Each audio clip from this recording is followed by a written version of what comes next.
Ini satu persembahan kita kasih sebagai persembahan ketiga. Dan kali ini kembali ke single-single Sasak Tebilin Job Malaysia sebagai persembahan berikutnya.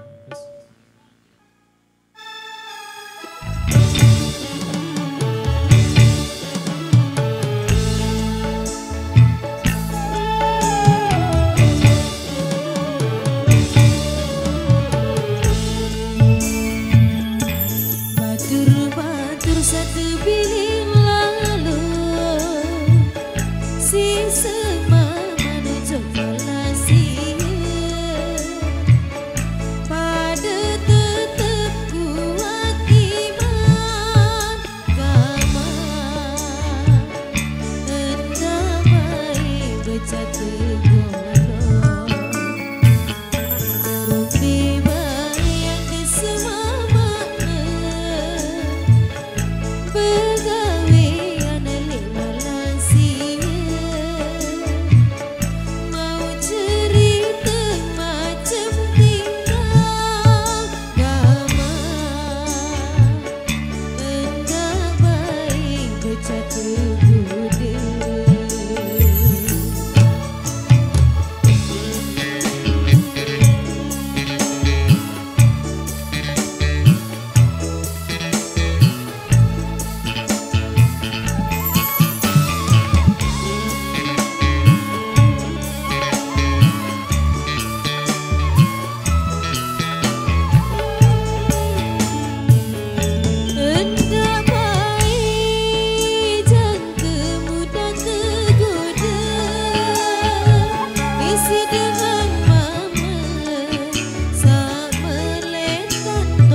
Demikian satu persembahan dari Irama di kesempatan kali ini berembik pengantin Wasogul.